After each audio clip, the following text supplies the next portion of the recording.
শুরু। আল্লাহ রাসূল বলেছেন লা'নাল্লাহু মিনান নিসা ওয়াস-সালতা ওয়াল মারওয়া ওয়াল মুবাসসিলা ওয়াল মুসাউরিফা রাওয়াহুল বুখারী।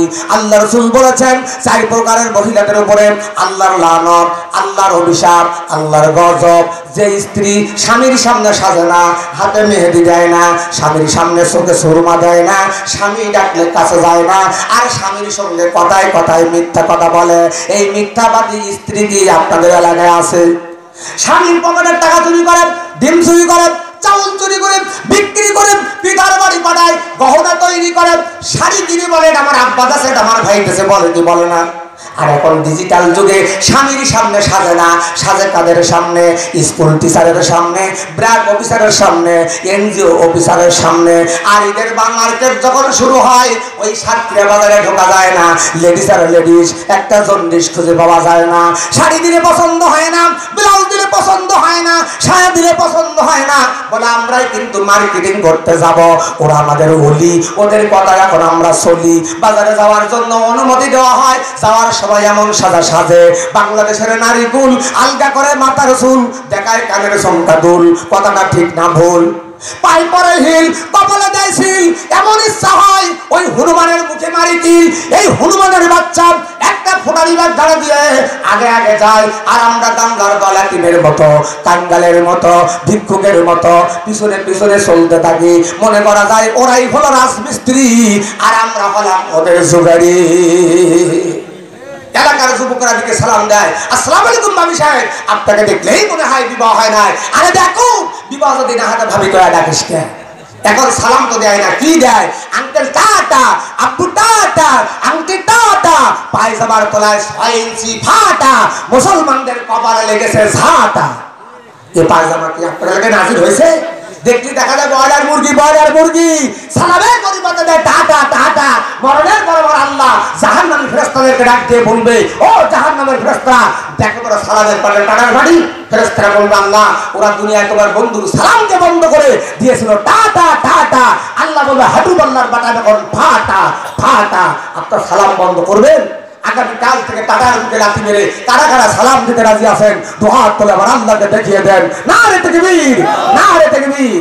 আমার আম্মারা কিন্তু পর্দার ভিতর থেকে একটু অসন্তুষ্ট হচ্ছে, হুজুর যা ইচ্ছা হুজুর, এতক্ষণ আমাদের হুজুর ওয়াজ করলো, আমাদের বিরুদ্ধে কথা বললো না, এ হুজুর এসে আমাদের বিরুদ্ধে কথা বলতেছে, ভাত জলের মতন খাওয়াবো।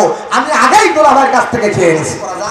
আমরা একটা মাহফিলের ব্যবস্থা করবো আর মাহফিল উপলক্ষে ছাগল চুরি করবো। ধরা যদি পড়ি তাহলে মায়ের খেতে হবে না, জেলও খাটতে হবে না।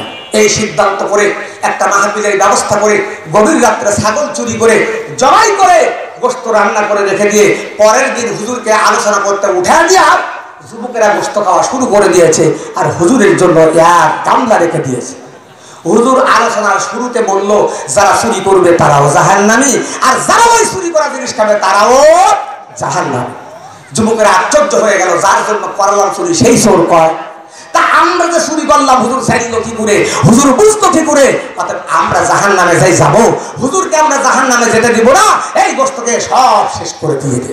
গোশতকে শেষ, হুজুর আলোচনা শেষ করে খেতে বসেছে, শুধু লবণ বাড়ি আর ভাত। বলে যুবক আর কিছু দাও, বলে আর কিচ্ছু নাই। বলে দাও আর না দাও মিজাজে মিজাজে বলো কারণটা কি? বলতো হুজুর আমরা যে চুরি করলাম আপনি বুঝলেন কি করে, আপনি জানলেন কি করে? শুরুতে বললেন যারা চুরি করবে তারাও জাহান্নামী, আর যারা ওই চুরি করা জিনিস খাবে তারাও জাহান্নামী। অর্থাৎ আমরা জাহান্নামে যাই যাব, হুজুর আপনাকে আমরা জাহান্নামে যেতে দিব না, এজন্য গোশতকে সব শেষ করে দিয়েছে। হুজুর কঠিন বিপদে পড়ে গেল। কিছুক্ষণ পর নীরব থেকে বলতে, শোন যুবক শোন, লাল কিতাবে বলে 4 পৃষ্ঠার তলে যখন অন্য কিছু না থাকে তখন ওই সুরাই ছাগলের গোশত চলে। বাবা শাহজালাল মদের কাছে কুত্তা বিড়াল সাথে একই কথা বলতো, বাংলার জমিতে কোরআনের পতাকা পথ পথ করে উঠতো, ঠিক কিনা? কিন্তু একাকালের এক এক পথে একাকালের এক এক মতে বিভিন্ন পথে বিভিন্ন মতে ঘোরাফেরা করার কারণে আজকে বামপন্থীরা আল্লাহর জমিন থেকে আল্লাহর দিনকে বিদায় করে দেওয়ার জন্য চেষ্টা করতেছে, ঠিক কিনা? কোন শ্রেণীর আলেমের কারণে আমরা ক্ষতিগ্রস্ত? ছোট্ট একটা উদাহরণ দিয়েই আমরা আলোচনা ফিনিশ আনতে চাই। আপনারা রাগ করতেছেন ভাই? রাগ করতেছেন? আমার ভাইরা আজকের এই মাহফিলে আসতে পেরে বসতে পেরে আপনারা সকলেই খুশি না বেজার? খুশি কম না বেশি? যদি হন খুশি বেশি, মুখে নিয়ে হাসি, উঁচু করে কল্লা, চিৎকার দিয়ে বলুন আলহামদুলিল্লাহ। আর যারা বলুন আলহামদুলিল্লাহ। আমার ঘরে এক গ্রামে কিছু যুবক ওই গ্রামের মেম্বার সাহেবের খাসি ছাগল চুরি করবে। তবে এই মেম্বার সাহেবরা কিন্তু, আমি উদাহরণস্বরূপ বোঝাচ্ছি, ভাইরা রাগ করবেন না। আমার ভাইরা যুবকেরা মেম্বার সাহেবের ছাগল চুরি করবে। গভীর রাত্রে মিটিং করতেছে যে কিভাবে মেম্বার সাহেবের ছাগল চুরি করা যায়।